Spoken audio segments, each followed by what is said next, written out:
قل أعوذ برب الناس হে নবী, তুমি বলো,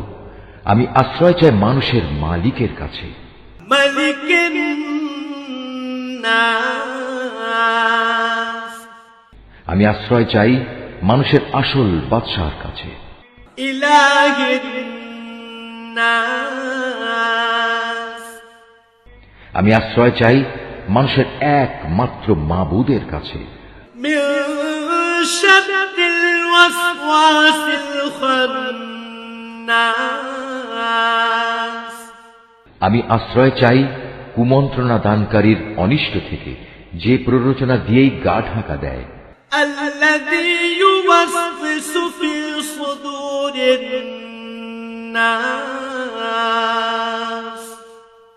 যে মানুষের অন্তরে কুমন্ত্রণা দেয়, من الجنة